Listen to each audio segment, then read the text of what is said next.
está já se associando, pedir para ele entrar em breve. Então, só iniciando o nosso live dessa quinta-feira, a DSTV é uma iniciativa da Dimension Science, e a Dimension Science é uma organização sem fins lucrativos, sediada em Washington, nos Estados Unidos, fundada por uma brasileira chamada Márcia Fournier.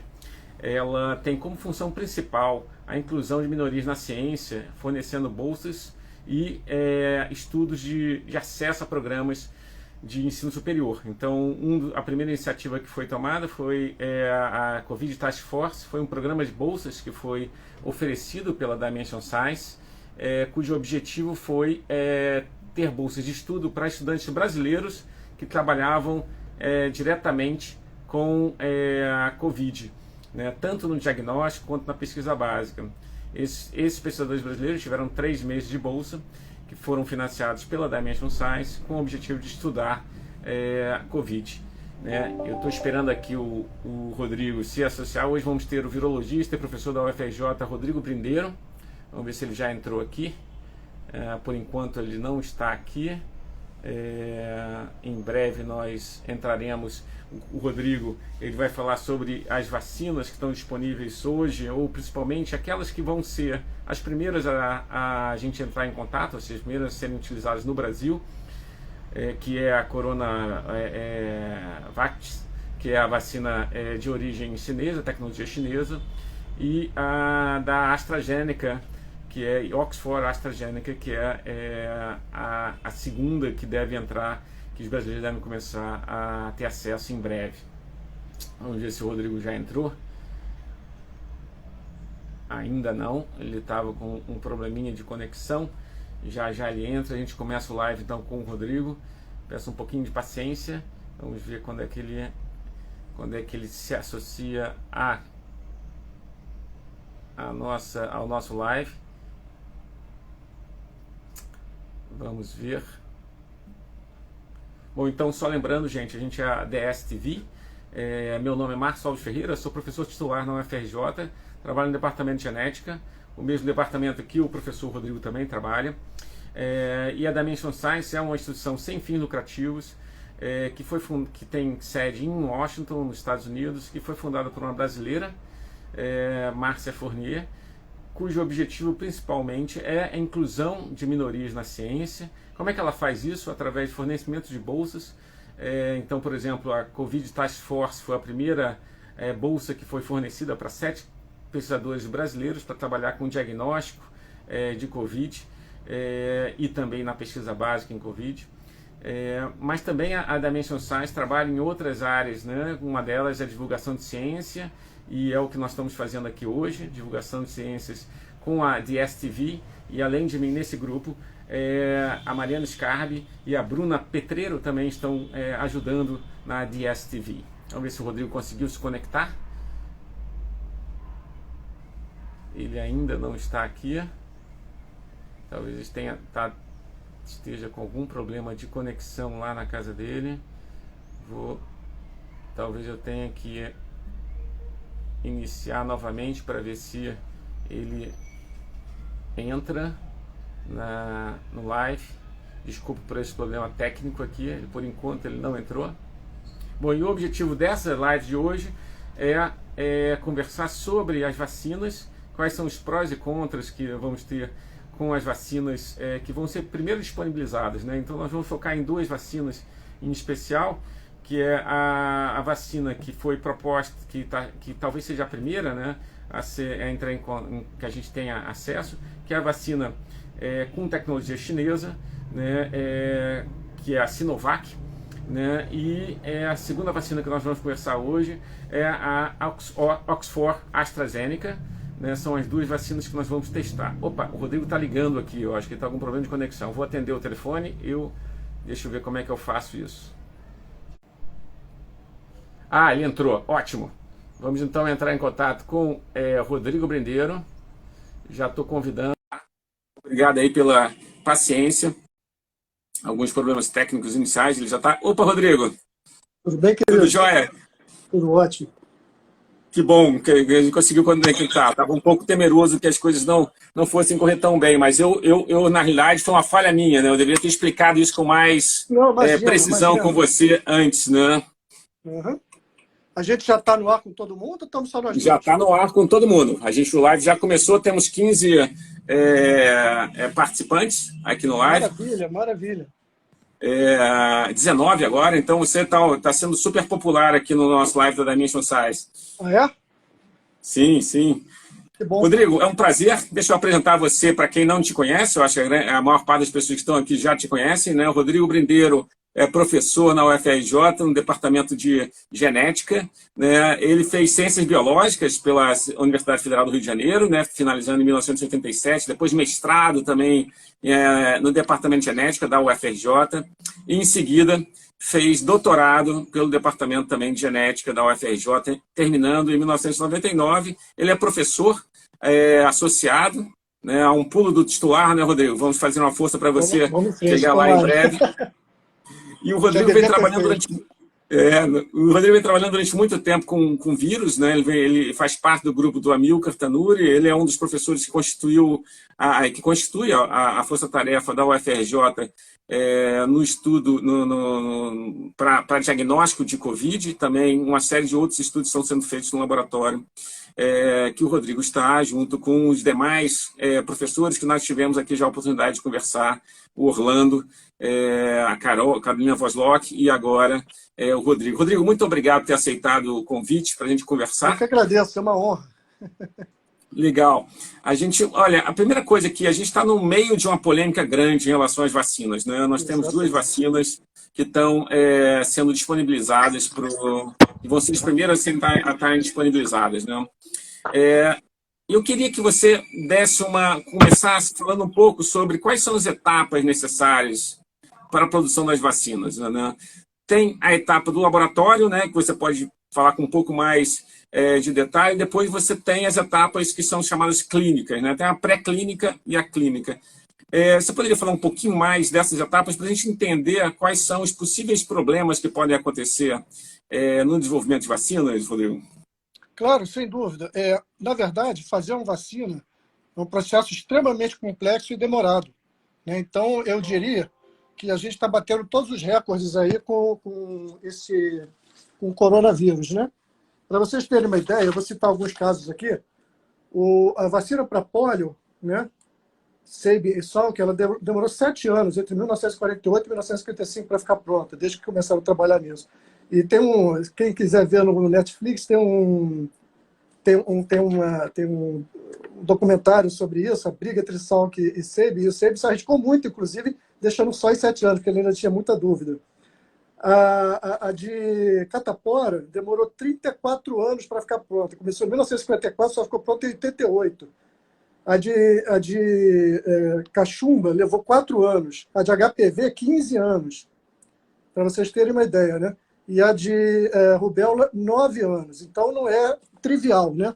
Quais são as fases, né? Primeiro, você tem uma fase de um conceito, né? Você precisa criar imunidade, você escolhe antígenos do vírus, da bactéria, do que você vai tentar debelar, né?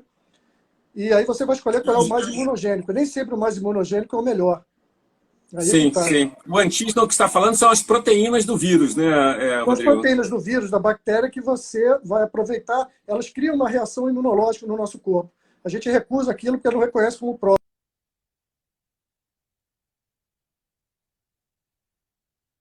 Até você desenvolver essa resposta imune, você acaba se infectando. Antes disso, o vírus, a bactéria, acabam tendo, vamos falar de vírus hoje, eles acabam tendo eficácia em sobrepassar o sistema imune. Então, a vacina é você criar uma memória prévia sem se infectar, né? Quer dizer, você entrar em contato com o que seria o vírus, mas não é o vírus, são pedaços dele, ou então vírus atenuado ou vírus morto, né? Para que você crie uma memória imunológica para quando você realmente tiver o desafio de entrar em contato com aquele agente infeccioso, você finalmente vai ter sucesso na sua resposta imune, porque já está preparado o seu sistema imune. Ele já tem uma memória para aquele antígeno específico, né? Para aquelas proteínas que não são próprias da gente. Então, primeiro tem uma escolha disso. Vai para a prova de conceito nos laboratórios. Depois da prova de conceito, tem que passar por testes em células para sistema imunológico e em animais, né? Depois que passa em animais, desde camundongo até macacos e alguns primatas, aí ela vai para isso a gente chama de pré-clínico, né? Estudos, ensaios pré-clínicos. Aí, finalmente, ela vai para o ensaio clínico. São 3 ensaios clínicos, o de fase 1, o de fase 2 e o de fase 3. O que eles fazem, né? O de fase 1, ele vê, é uma prova de conceito, ele vê a eficácia a imunogenicidade daquela vacina, se ela é imunogênica ou não. Claro que todas as fases você acaba vendo um pouco de segurança também, se as pessoas estão bem, se elas tiveram alguma reação, né? Mas, basicamente, a fase 1, que é muito pequena, com 70 pessoas, 100 pessoas, é para ver a eficácia. Uma prova de conceito científica. Até que ponto aquela proteína vai levar à produção de anticorpos, né? A eficácia da vacina do ponto de vista da imunogenicidade. Mas ela tem imunogenicidade, ou seja, criar uma reação imune no nosso organismo não quer dizer que ela vai nos defender.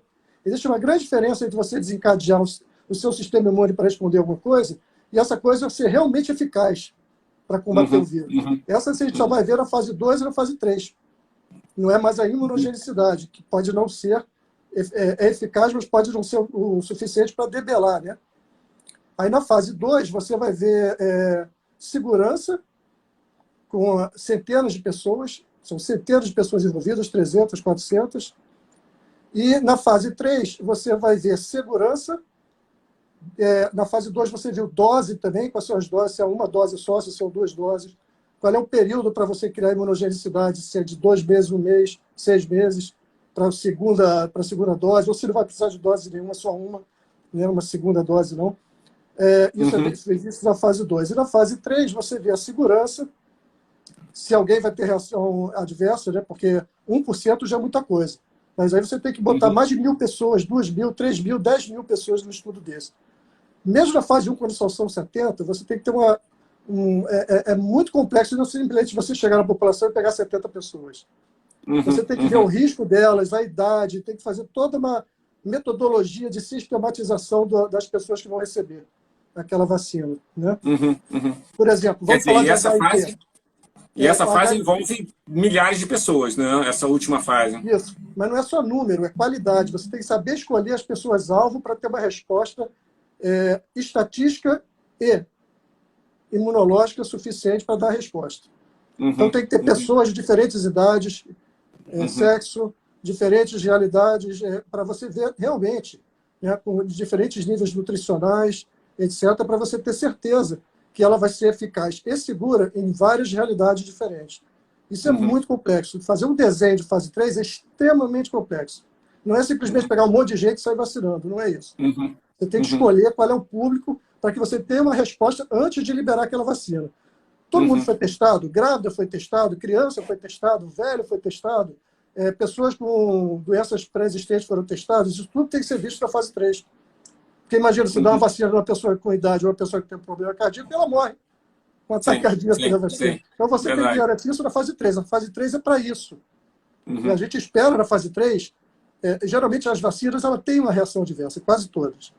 Isso é comum.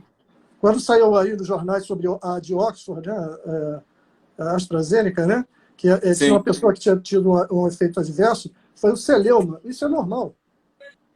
Estranho se não tivesse. Eu acharia estranho e mentiroso se dissesse que não tem nenhuma reação adversa. Essa reação adversa que a pessoa teve não foi aquela famosa febrezinha, nada disso. Ela teve um problema neurológico, neuropático, periférico.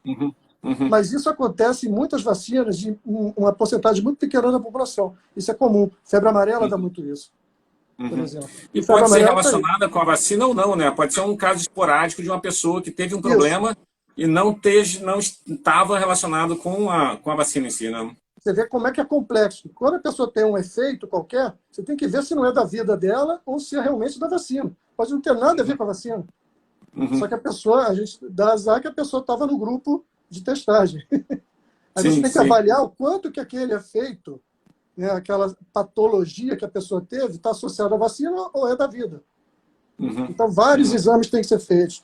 Ontem, por exemplo, teve um efeito adverso, eu não me lembro qual foi a vacina, foi falado ontem, de uma pessoa que teve efeito adverso grave numa das vacinas, não foi a de Oxford. Mas também não foi a Sinovac. Eu também acho que não foi a Sinovac, não, né? Que é a outra vacina chinesa.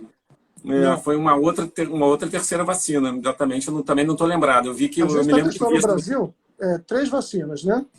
Uhum. A, Exatamente. Então, é a Sinovac, a AstraZeneca e a russa, a princípio, seria outra, né? Que é a chamada Sputnik, né? Ou você tem não, tem outra, mais outro. uma.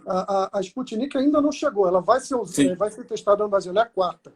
A terceira, eu já vou te dizer o nome aqui, que eu não consigo decorar o nome de tudo, Não, mas são mas muitas vacinas, é são impressionante a muitas. quantidade. Eu vou dar os números para vocês terem uma ideia. É realmente impressionante. É, um minutinho só. Claro, fica à vontade, Rodrigo. Eu Eu aproveito preparei aqui para uma colocar essa é uma colinha para entrevista da mostrar para vocês. DSTV. Fica tranquilo, eu Aqui, tô. Ah, legal. tá? Veja, em vermelho são as vacinas de ácido nucleico. Daqui a pouco eu vou falar sobre de que elas são feitas. Em azul são as que são de outros vírus que são usados como vetores para induzir a vacina. Tem aquelas que são da subunidade do vírus, quer dizer, você não usa o vírus, você usa uma subunidade, uma proteína antigênica, né? Tem aquelas que são do próprio vírus. Aí tem dois tipos: a de vírus atenuado, ou seja, você faz o vírus ficar atenuado em laboratório para que ele não cause doença, mas que ele continue replicando. E tem a do vírus morto. Você diria, eu prefiro receber a do vírus morto do que a do vírus atenuado, né? Porque o vírus atenuado não está morto, sei lá o que pode acontecer. Mas isso é muito seguro e é muito bem feito. E é muito Pois melhor é, a vacina de vírus atenuado. Por quê? Porque a do vírus morto, você dá aquela carga na vacina e a pessoa não entra mais em contato, pode ser que ela não responda com o sistema imune. O vírus Aham, atenuado, ele replica um pouco, só que ele não causa mal. Como ele aham. replica, ele continua fazendo efeito ali, você continua, ao longo do tempo, criando imunidade contra ele. Então, a vacina atenuada é muito melhor do que a do vírus morto, por incrível que E pareça. acaba dando uma imunidade melhor do que a do vírus morto, né? Esse Exatamente. é a segunda pergunta que eu queria te fazer. A Não, mas gente só tem para várias completar aqui que eu estratégias. não completei, ó, na fase 1 hoje, a gente tem 1, 2, 3, 4, 5, 6, 7, 8, 9, 10 vacinas. Na fase Na fase 1. 2, na fase 1, tá? Na pré-clínica tem mais de 200. Tá? Na Caramba. fase 2 já tem bastante adiantado, tem 2, 4, 6, 7, 8, 9, 10, 11, 12, 13, 14, 15. E na fase 3, que é a última, entre elas aquelas que estão aqui, 1, 2, 3, 4, 5, 6, 7, 8, 9, 10. Uhum. Então tem bastante vacina. Eu vou falar sobre elas agora e quais são elas. Pois é, essa tá, até o Michel aqui perguntou como se atenua o vírus. Essa foi uma pergunta básica aqui, Tá, feita pelo tem Michel. várias maneiras de você atenuar o vírus, né? Você pode atenuá-lo quimicamente, mas geralmente você mata ele quimicamente. Essas são as vacinas de vírus morto. Geralmente o que você faz é fazer várias passagens em laboratório durante anos e vai controlando as mutações até o vírus ficar não eficaz para causar doença. Eu vou dar um exemplo claro. Existe um vírus que a gente trabalha muito em laboratório, eu trabalhei muito com ele aqui nos Estados Unidos, chamado Vaccinia. O vírus Vaccinia não existe, ele foi criado pelo ser humano. O vírus Uhum. Vaccinia, ele é uma variante da varíola e é Uhum. vacinal. Mas ele é tão bom que a gente usa ele muito para fazer pesquisa, né? Para Uhum. fazer vetorização, essa coisa, né? Para usá-lo para carregar os pedaços do DNA. Mas o Uhum. Vaccinia não causa mal nenhum. Há anos a gente conhece, e ele é uma variação da varíola. A varíola já foi, ainda bem, erradicada da face da Terra. Quer dizer, nunca se sabe, pode ser que descongele aí algum iceberg, de repente, Exatamente, o né? permafrost, né? Mas a priori, depois de tantos anos sem caso, a Organização Mundial de Saúde considera que ela é erradicada das regiões. Uhum. E hoje ela está erradicada do globo. Não tem nenhum lugar no mundo que tenha caso de varíola. E a vacínia é um vírus atenuado da varíola. Você vai fazendo passagens em laboratório, em condições ótimas para isso, até o vírus não causar mais nada. Ele recebe Uhum. mutações, ele faz mutações, ele fica um vírus frágil. Ele só Então, replica, mas esse ele não caso cria doença. no caso Hum. do SARS-CoV-2, o vírus é atenuado, ele passa por um processo semelhante, ele se torna, e uma das estratégias é essa, atenuado ou o vírus inativado, né? Esse seria um grupo de vacinas que são utilizados, né? Que você mesmo colocou o atenuado até melhor que o inativado, porque o atenuado aí pode levar a uma resposta melhor, né, imune do que... Vou dar um outro E exemplo que todos nós temos, é muito clássico, é a febre amarela, que a Fiocruz faz para o Brasil e para o mundo inteiro. É a maior fabricante de febre amarela e é oficial da Organização Mundial de Saúde. É um orgulho a Fiocruz, né? A febre Uhum, amarela uhum, é um vírus atenuado. uhum, Chama YDD17, que uhum. é a cepa atenuada da febre amarela que não causa febre amarela. Uhum. E a gente E que recebe serve todo para tempo ainda. vacina. E aí agora vamos ao Covid. A Sinovac, a chinesa, é atenuada. Uhum. Ela é o vírus, só que o vírus foi atenuado. Hoje a gente consegue atenuar o vírus não só com passagens em cultura, mas fazendo engenharia genética, né? Modificando o genoma do vírus para que ele perca a sua infectividade. Né? Na verdade, a sua patogenicidade. Ele é infeccioso, mas não é patogênico, desculpe. Uhum. Uhum. Você não mexe na infecciosidade, porque ele replica. Você tenta até mexer para ele replicar pouco, mas replicar um pouco, porque isso é bom para uma vacina, mas você tira os genes que provocam a patogenicidade dele. Tá Uhum. certo? E essa é uma estratégia bem antiga, né, Rodrigo? Uma estratégia muito segura, porque já foi testada em muitas vacinas, não? Sem dúvida, sem dúvida. Os vírus atenuados foram os mais usados historicamente na história da vacinologia, né?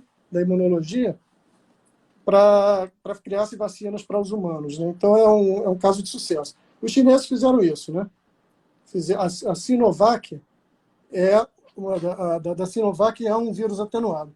Já a vacina de Oxford, né? que é da Uhum. AstraZeneca, que também está no Brasil sendo testada, ela é, na verdade, apenas uma subunidade do vírus, tá? Uma proteína do vírus que a gente sabe que é muito imunogênica, e ela foi colocada por engenharia genética no outro vírus, que a gente conhece muito bem, trabalha com ele em laboratório e não causa mal ao humano, que é um adenovírus de animal. Uhum. Esse adenovírus, quando entra nos seres humanos, ele faz ciclos replicativos, mas ele não tem patogenicidade para o humano. Ele replica, ele infecta, mas ele não cria nada na gente, ele não é patogênico. Uhum. Então, eles Uhum. usaram esse vírus, esse adenovírus específico, e mutaram ele geneticamente para carregar uma proteína muito antigênica do Covid. Tá? Certo. Uhum. Na verdade, mais de uma, a S e a N. Então, eles colocaram, a S, desculpa, com sua subunidade RBD. Então, eles colocaram essa proteína, que é muito imunogênica, na superfície de um outro vírus que não causa mal na gente. Então, é uma vacina de engenharia genética, mas é uma vacina a gente chama vetorizada por outros vírus. Tá? Certo. É diferente da vacina de DNA puro ou RNA puro. Tá? Tem vacinas sendo preparadas de Covid com apenas o ácido nucleico. Tá? Não tem Pois é, partícula droga nem envolvida. esse seria o terceiro tipo, né? Então, tem aquelas do vírus atenuado ou inativado, do próprio SARS-CoV-2, né? Tem essa que você acabou de mencionar, que é a primeira, de atenuado e inativado, é o caso da Sinovac, né? O segundo caso, que é o caso da Oxford AstraZeneca, é o caso dessa modificação genética no vírus, então é feita engenharia genética em cima e você tem um vírus que não causa patogenicidade, mas que ele foi colocado um gene que é do SARS-CoV-2 para dar a imunogenicidade ao SARS-CoV-2. E tem um terceiro grupo, que é esse que você ia começar a falar agora, que é o grupo que utiliza moléculas de RNA ou DNA. Como é que funciona esse terceiro grupo de vacinas, Rodrigo? Na verdade, é o seguinte, nós que recebemos a vacina, no caso da vacina de DNA-RNA, nós somos a fábrica da vacina, né? Uhum. O que é importante a vacina ter? A proteína do vírus, da bactéria, que seja, né? Proteína contra a qual o nosso sistema imune vai reagir. Em vez de fornecer a proteína, a gente fornece o DNA ou o RNA que vão produzir aquela proteína dentro das nossas células. Portanto, o fabricante da vacina somos nós mesmos. A indústria prepara o DNA e o RNA, esse DNA e RNA são injetados na nossa pele, que geralmente é subcutâneo, porque lá a gente tem células, a célula de Langerhans, que é uma belíssima célula de resposta imune, que opera ali pelo tecido epitelial. E ali, então, o DNA e o RNA entram nas nossas células e aí eles vão produzir essa proteína. Ou seja, nós somos os produtores da vacina, em última análise. A gente produz a própria proteína que vai ser usada pelo sistema imune para produzir os anticorpos. Né? Eles pegam um vetor de DNA ou de RNA, tá, que carrega o código genético para aquela proteína do vírus. É como se fosse uma outra que a gente não citou ainda, que é a de subunidade. Que você pega a proteína, purifica a proteína e oferece só a proteína. E o caso conhecido é a hepatite B, que é assim. Tá? A novíssima vacina de hepatite B ela é feita com subunidade de proteína viral. Mas aí não é subunidade. Tá? Você vai dar o DNA e ele vai produzir aquela proteína, aquela subunidade dentro da nossa célula. Que é diferente da vacina de subunidade, que é uma outra que a gente ainda não falou. Tá? que você não dá o vírus, nem atenuado nem morto, você dá apenas algumas proteínas que você conhece como antigênicas. Né? E DNA seria mais novo, né? Quer dizer, você dá o DNA e a gente produz nas nossas células aquelas proteínas, tá certo? Então, esses são os Certo. tipos, né? De E existe um subunidade, de consenso? vacina, de vírus atenuado, de vírus morto, ou de, que mais? É isso, vírus atenuado, vírus morto, subunidade, vetorizada por vírus e DNA-RNA. São esses 5 tipos. Perfeito. E, Rodrigo, existe um consenso na comunidade científica em relação a qual seria a melhor vacina, ou isso não existe digamos, um consenso, né? Existem vacinas que funcionam, existem vacinas que não funcionam. Como é que isso é visto pela comunidade? Você fala em relação a esses tipos que eu citei, por exemplo? Dessas Não. 5, né, você falou 5 vacinas, né? Se você tivesse, tipos, se você tivesse a opção de falar, olha, eu posso produzir dessa forma, atenuado, ou então de RNA, ou então de subunidade, qual que você apostaria, você tivesse só uma chance? Qual que você apostaria suas fichas para produzir em curto prazo? Mas essa é uma pergunta capciosa, viu? Na verdade, eu vou responder com um viés totalmente diferente. Eu não acho que tem a melhor, tá certo? A melhor vacina, eu vou dizer qual é. É aquela que cria imunogenicidade alta e que te protege contra a replicação do vírus. Né? É aquela que não vai te deixar não, mas Ou seja, qual é? Essa é a resposta que eu esperava. Agora, a melhor vacina é aquela que funciona. É uma resposta enviesada. Como é que é a resposta? Eu apostaria naquilo que a gente já conhece de anos e anos e anos de estudo e fabricação, que é atenuada, é a chinesa, no caso. Né? DNA e RNA é uma coisa muito nova, a gente conhece muito pouco. Subunidade, a gente tem o sucesso da hepatite B, mas a gente também conhece muito pouco ainda. Mas tem alguns casos. Às vezes ela não dá tanta resposta. Claro, o que acontece quando você bota um vírus atenuado? Ele tem todas as proteínas dele, não só uma ou 2 subunidades. E toda proteína viral, como não é nossa, é antigênica, é imunogênica. Então, se você bota um vírus atenuado ou um vírus morto, você vai reagir contra aquela pleiade de proteínas e o seu sistema imune vai responder de uma forma provavelmente mais eficaz. Se você bota só uma subunidade ou 2, você está arriscando que aquela é a subunidade alvo que realmente o sistema imune vai gostar de responder contra para neutralizar, que a gente chama em imunologia de neutralizar o vírus. Mas você pode dar azar, né? Então, eu arriscaria... É uma aposta de risco, né? Pode não funcionar. Eu diria que a mais conhecida é a atenuada ou morta, né? Tá? Certo. E dentro dessa história, Rodrigo, você tem as questões, né, que você falou, que essa da AstraZeneca, né, a de Oxford, AstraZeneca, eles escolheram um fragmento, então tem esse risco da imunidade não ser tão bem, ou seja, não ter uma imunidade tão grande quanto do vírus atenuado. Isso é uma coisa que ainda está se descobrindo, ainda está se testando. E esse pessoal, essa pesquisa da Oxford, AstraZeneca, selecionou as proteínas, né? Você falou do SARS-CoV-2, que são a da espícula, né? A S, e uma outra, qual foi a outra que você tinha mencionado? Não, na verdade, a própria S, que ela pode se quebrar em 2 subunidades, ela tem uma região muito imunogênica, que é a RBD. Então, a gente sabe que essa é a mais imunogênica, tá certo? O que me preocupa, na verdade, é um artigo que ninguém está falando dele, foi um artigo que saiu logo no início do conhecimento do SARS-CoV-2, que a gente só conhecia o SARS-CoV-1, né? Que se chamava SARS-CoV porque não tinha outro, e o MERS, né? Que era o de camelo, né? Lá no Oriente Médio, né?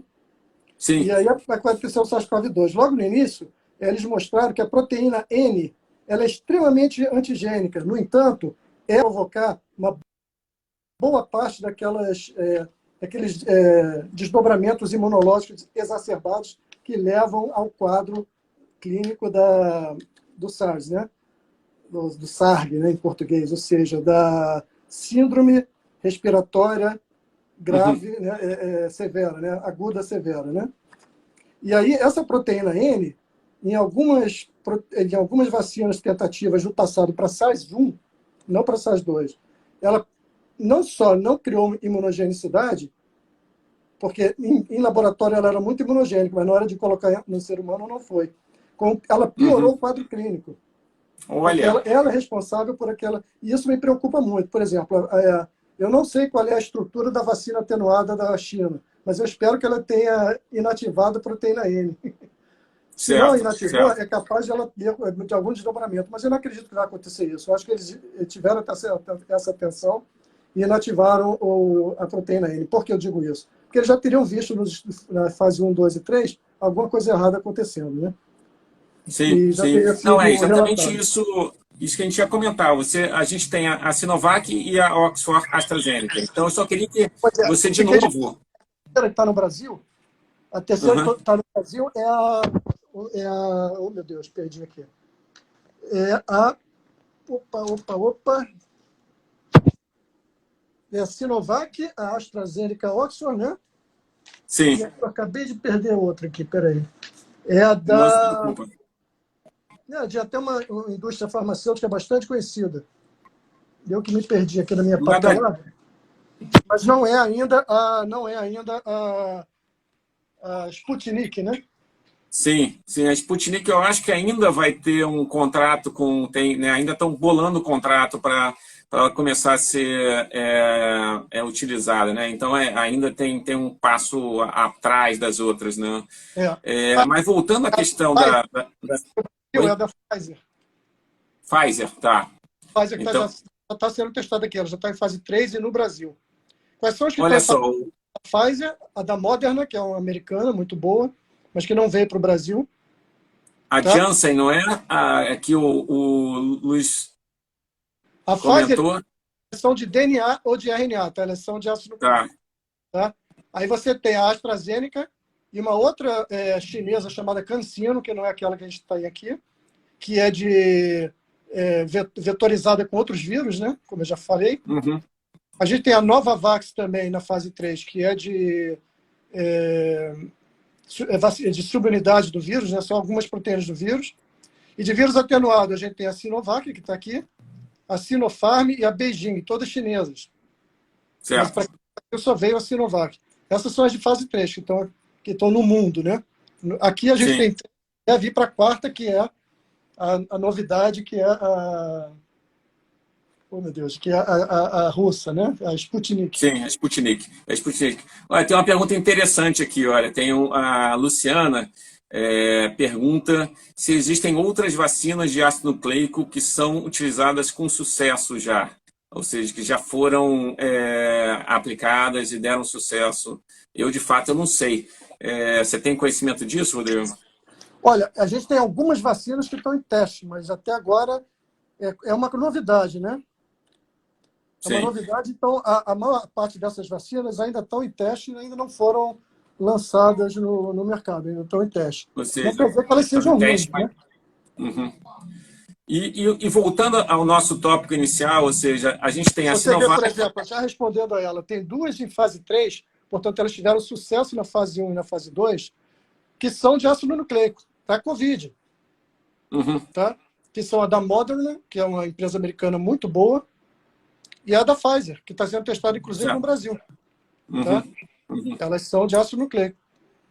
Então, Então, existe uma respondendo a questão, possibilidade, de fato, de a gente passar a usar em breve essas vacinas a partir do momento que na fase 3 elas passarem pelos testes, né? exatamente. Então, voltando à questão das duas vacinas que a gente acha que vão ser as primeiras, a Sinovac e a Oxford AstraZeneca. A Sinovac, vírus atenuado, a Oxford AstraZeneca, uma subunidade do SARS-CoV-2 em um vírus, que é um vírus que não causa É, patogenicidade, né? ela é vírus São as duas. vetorizado. Veja, ela não é de subunidade, tá? Uhum. Subunidade é quando É você não vetorizado. vetoriza em outro vírus, você simplesmente dá aquela proteína isolada. Não é o caso. Como é que é? Explica um pouco melhor essa questão de vetorizado. O que você quer dizer com isso? Vetorizado é o seguinte, você coloca um vírus que replica, né? Quando você tem medo de que o vírus atenuado possa replicar e acabar desatenuando e provocando, né? Criando mutações e provocando a doença, você usa um outro vírus para que replique aquela proteína do Uhum. vírus de interesse. Qual é o vírus de interesse? Covid. Você quer que replique, mas você pega só a sequência genômica daquela proteína e coloca no genoma de um outro vírus que você sabe que já é bem conhecido de humanos e que não provoca nada, no caso o adenovírus. E aí o que você Uhum. produz Uhum. no laboratório é um vírus inteiro, que ele é uma espécie de mosaico, né? Ele tem as proteínas dele próprias, mas ele carrega a proteína do Covid. Uhum. Pode carregar Uhum. uma, duas, três, nesse caso carrega uma. Mas ele não é o Covid, portanto ele não provoca a doença. Né? Perfeito, perfeito. É o E aí, em questão adenovírus. de Essa segurança, é a Rodrigo, proteína você... vetorizada. Agora, você pode Certo. pegar essa mesma proteína S, produzir na indústria, em laboratório, e dá ela já purificada para uma pessoa. Aí é chamada de subunidade. É diferente subunidade e vetorizado em vírus, tá? Essa que é a diferença. Perfeito, perfeito. E você qualifica em termos de segurança. As duas têm o mesmo, né, a mesma possibilidade de dar certo, como também de dar errado. A única coisa é que a tecnologia da Sinovac ela é mais conhecida, não é isso? Ela é mais usada, né? Exatamente. Ela está aí desde o início da história da vacina no mundo, né? Vamos falar sobre isso, né? Jenner, quando inventou a vacina, e a gente nem sabia da existência do vírus na época, né? Ele inventou a primeira vacina e ela foi contra um vírus. Foi contra a varíola, né? Carl Jenner, né? Antes de Ivanov e Bajenck descobrirem os vírus, quase um século depois, né? E ele fez por quê? Porque ele viu que tinha uma doença muito parecida em vaca, né? Cowpox, né? E que provocava as feridas que a varíola provoca em humano, que é a smallpox, né? E aí ele viu que as leiteiras, ou seja, as mulheres que trabalhavam produzindo queijo, que entravam em contato com essas vacas, que tinham a pox, mas era pox não humana de vaca, cowpox, elas não eram infectadas. Então ele achou que esses vírus eram irmãos e que um estava protegendo contra o outro. Aquelas mulheres que trabalhavam com queijo, com leite, né, para fabricando manteiga, né, as leiterias, né? E aí ele pegou o exudato, né? Ele pegou a ferida das vacas, coisa horrível, né? Fez o exudato das feridas e passou a produzir vacina com aquilo. Ora, na verdade, é como se fosse atenuado, porque é um vírus correlato, mas ele é de vaca, ele não produz a doença varíola em humano, né? Mas ele provoca uma reação, porque ele tem proteínas muito parecidas, porque ele é da mesma família da varíola, só que ele é uma espécie de varíola de vaca, né? E aí ele inventou isso, né? Ele, ao perceber que essas mulheres não tinham varíola, ele pegou a ferida das vacas, fez a vacina, né? E daí ele deu um nome. Como via de vaca, vaca em latim com 2 Cs, vaca, ele chamou de vaccina. Olha só. Daí Essa eu não...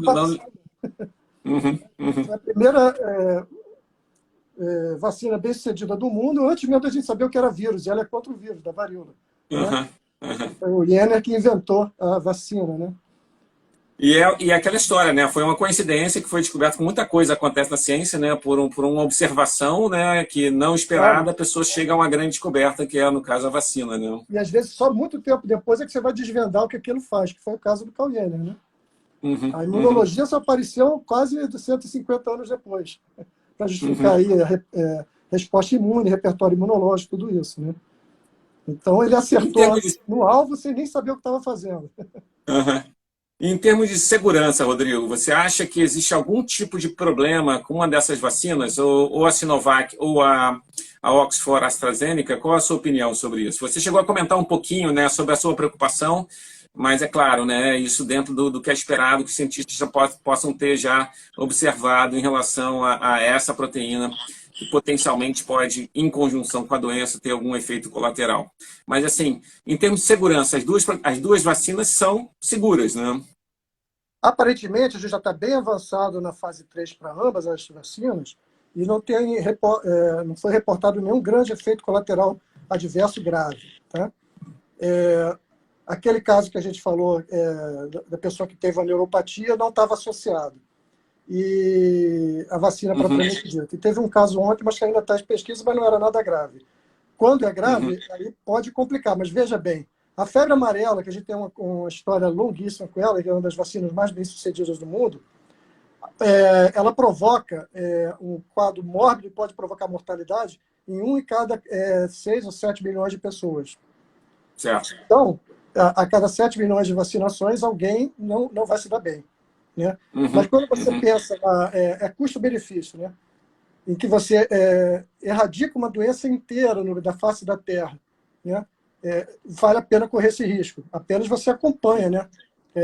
A literatura médica é ampla, e aí quando alguém toma vacina e tem esse quadro que pode levar a morbidade e mortalidade, imediatamente a medicina ataca. Né? Eventualmente pode não acontecer, infelizmente. Mas a gente não vai deixar de tomar vacina por causa disso. Porque é a questão de benefício, né? Milhões de pessoas se beneficiam e, geralmente, esses casos são por causa do genoma de alguma pessoa, né? A pessoa tem alguma predisposição prévia, imunológica, genética, e aí ela acaba sofrendo, né, o efeito colateral mais grave. Então, é de se esperar, mas a proteção pequena. E não é o caso dessas vacinas agora. Tá? Não, e foi bom que você lembrou dessa questão da febre amarela, né? Porque que foi uma vacina muito bem sucedida e que tem esse efeito, ou seja, uma pessoa a cada 7 milhões falece quando toma essa vacina.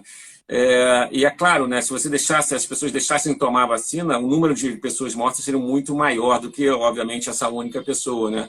Mas é importante alertar que existem problemas, né? Efeitos colaterais, né? A gente espera que não tenha nenhum efeito colateral a esse ponto de a pessoa morrer, né? Mas, eventualmente, numa população, né, de 8 bilhões de pessoas, você vai ter algumas pessoas que não vão lidar bem com essa vacina. Né? A gente torça para que não tenha nenhuma, né? Mas, eventualmente, existe essa possibilidade. Essa é uma realidade, né?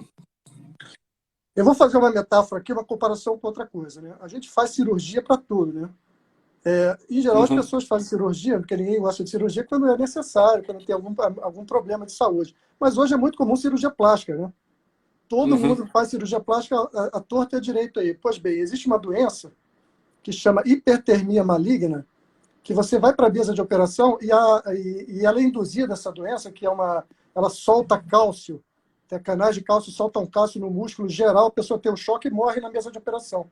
Então, ela chama hipertermia maligna. E é uma doença genética.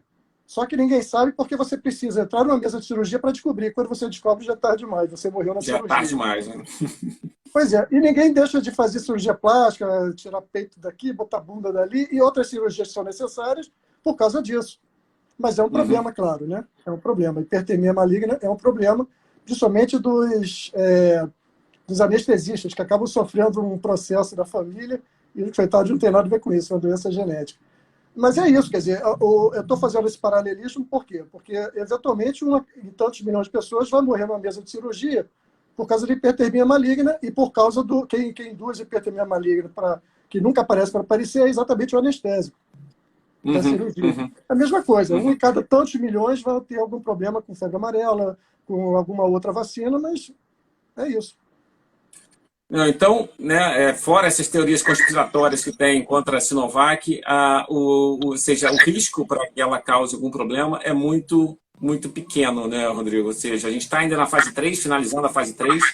Eu acho que a partir do momento que se finaliza a fase 3, você tem uma ideia concreta de qual é o risco daquela vacina, né? Mas, como você mesmo falou, esse procedimento para a produção da vacina da Sinovac é uma tecnologia muito segura, né? Muito usada, muito frequente, né? Então, o risco para que ocorra um problema é muito pequeno, né? Eu vou deixar claro uma coisa aqui, não importa se vem da Inglaterra, do Brasil, da China, de onde vem. A ciência não tem fronteira nem passaporte. A ciência, ela é universal. Tá? O que ela tem que ser é transparente. E isso está acontecendo. Ou seja, os dados são colocados em tempo real. É impressionante, porque nem sempre foi assim, mas os resultados de fase 1, 2 e 3 de todas essas vacinas estão sendo colocados em relatórios em tempo real e existem as publicações científicas. As publicações científicas, elas não têm passaporte, elas não têm cidadania de um país específico. A ciência é universal. Portanto, não existe a vacina comunista ou a vacina, entendeu, fascista, não tem. A vacina é a vacina. E existe, claro, o que a gente se preocupa? Que eles realmente tenham transparência, todos aqueles, Inglaterra, Alemanha, Estados Unidos, enfim, e que coloquem nessa transparência os dados científicos à disposição. E isso tem acontecido em todos os casos, inclusive em todas as vacinas chinesas. Então, o resto é blá, blá, blá. E aquela história, né? Muitas vacinas Sinovac já estão sendo utilizadas no Brasil. Então, muito provavelmente, as pessoas já tomaram essa vacina que é produzida pela Sinovac, que é uma empresa chinesa, né?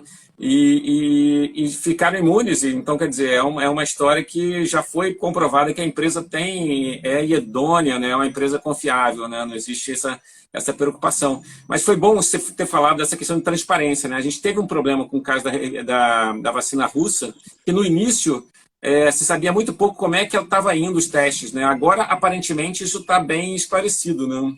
Exatamente. Uma hora você tem que liberar os resultados, não tem jeito. Se você quer ter credibilidade, na área da gente que é a ciência, a credibilidade vem na transparência e na publicação. Não tem como ter credibilidade com outro aspecto, com política, com dinheiro, com nada.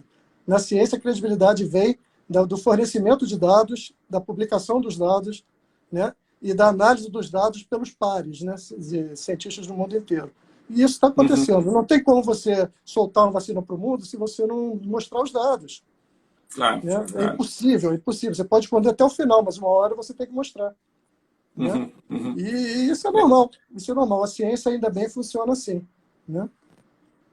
E, Rodrigo, você contou o caso bem interessante da febre amarela, né? O Brasil, então, tem tecnologia para produzir vacina. E por que não houve uma iniciativa brasileira nesse sentido? Ou essa iniciativa existe e eu não estou mal informado? Então, tem vários grupos no Brasil, inclusive o nosso, né? Ali, eu e o Amilcar e o Orlando, na UFRJ, que já estamos com projetos na vacina brasileira para a Covid. Né? Então, a gente tem competência. Em São Paulo tem gente fazendo isso, em Mato Grosso tem muitos lugares que as pessoas estão desenvolvendo candidatos vacinais para a Covid, aqui no Brasil. Aí a gente tem aquela famosa história, né? O que falta é investimento. Né? Sim, sim. Não só para a vacina, mas a ciência brasileira está sucateada. Né? O ministro da Ciência e Tecnologia esteve recentemente inaugurando a nossa unidade aqui no UFRJ de diagnóstico Covid, né? Que a gente produziu aqui, um novo laboratório.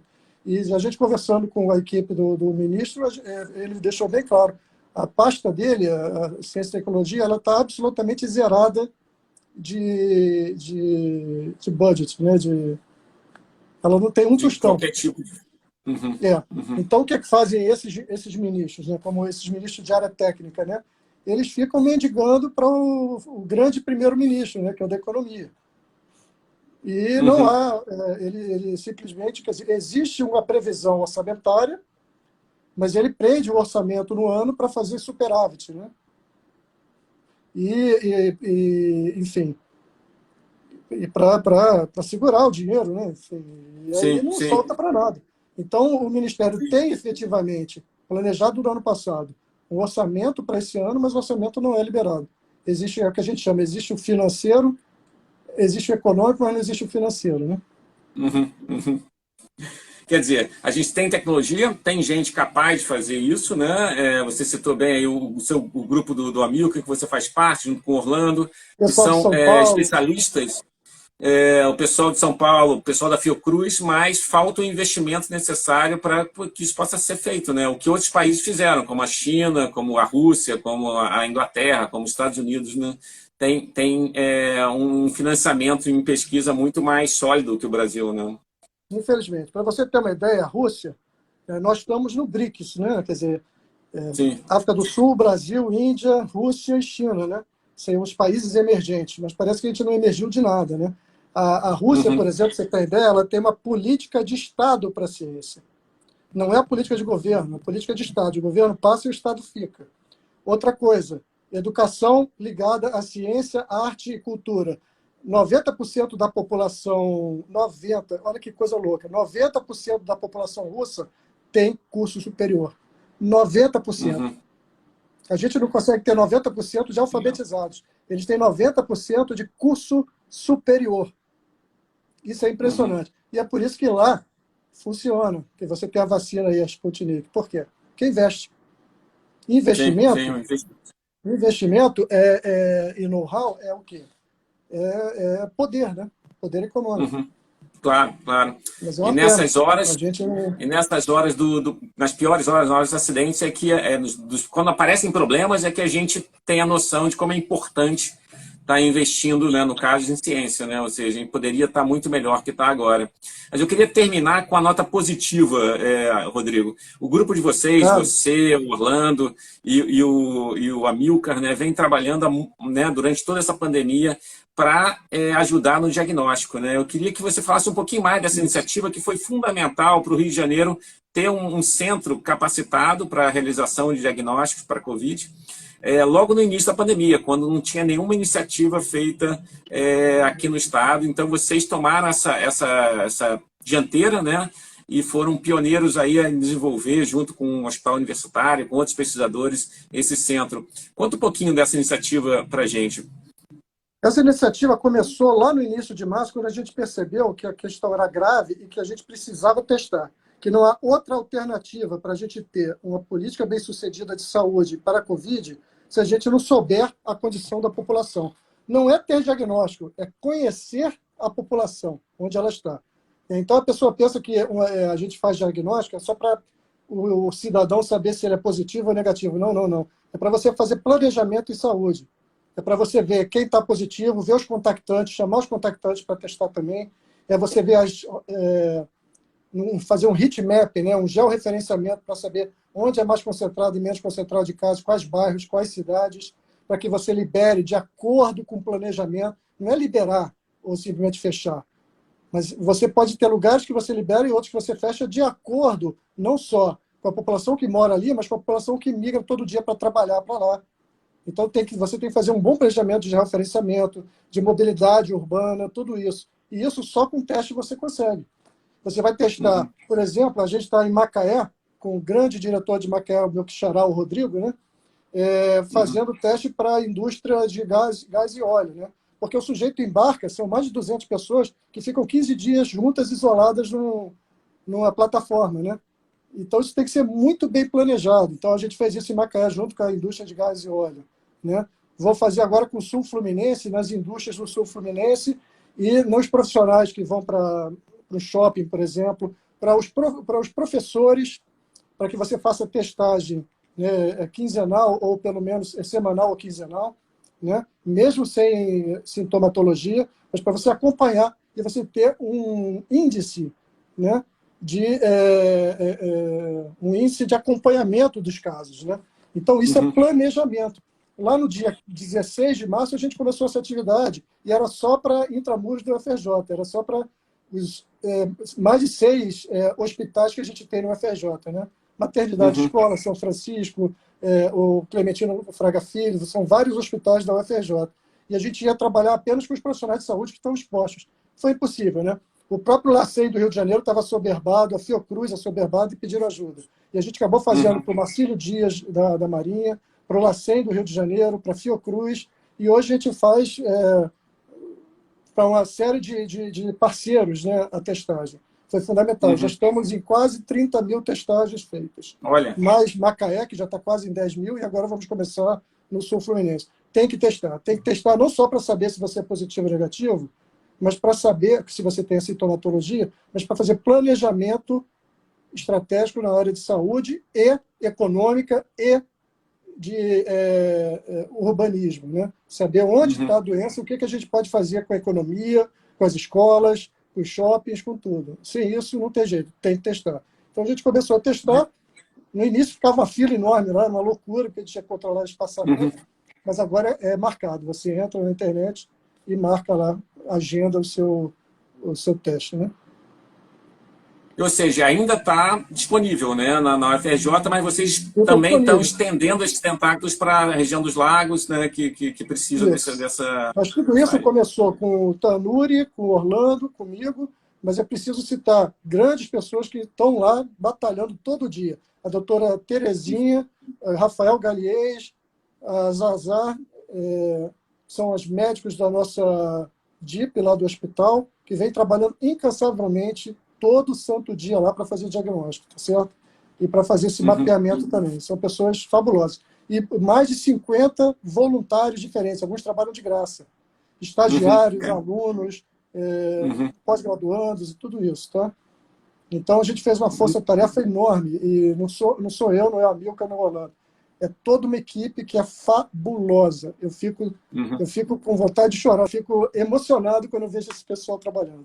É muito bonito. Não, é verdade. Eu tive a oportunidade de acompanhar de perto o trabalho de vocês, né? Eu estou lá no departamento e eu vejo como teve um grande número de professores ou mais estudantes, né, e alunos de pós-graduação que se envolveram de forma voluntária para ajudar nesse processo, né?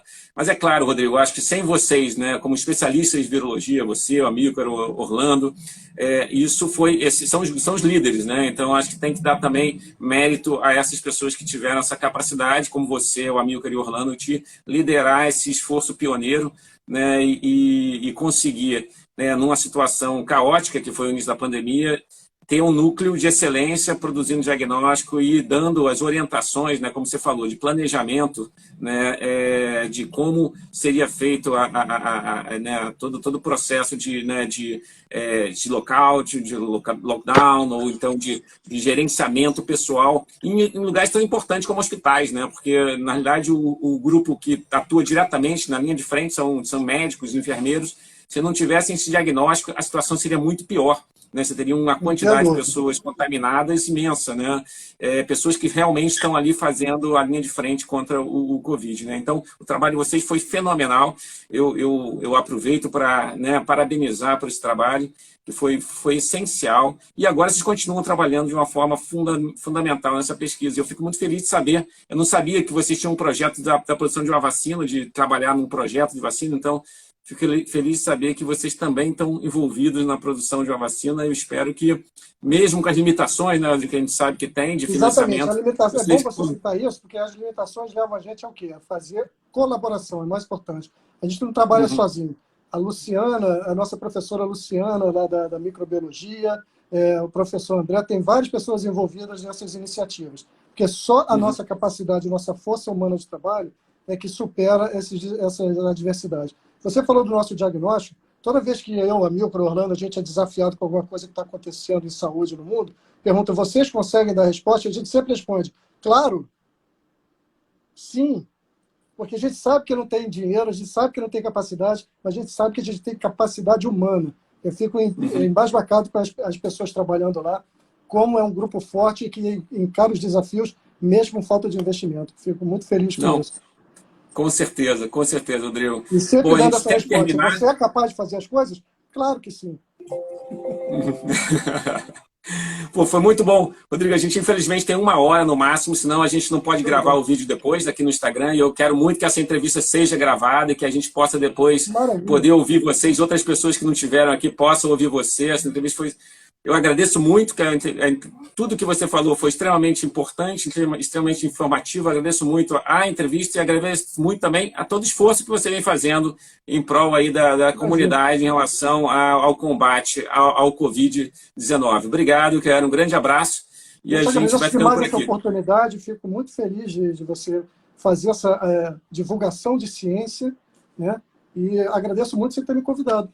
Espero que eu tenha ficado à sua altura. Sempre é uma pessoa de excelência aqui, é muito bom conversar com você. Obrigado. Gente, muito obrigado pela audiência. A gente vai finalizando aqui e nos vemos na próxima quinta-feira, às 6 da tarde, 18 horas, com mais um DSTV aqui no canal no Instagram da Dimension Science. Um grande abraço a todos e se cuidem. Falou, Rodrigo. Grande abraço, cara. Querido, a todos, obrigado e boa noite. Tchau, tchau.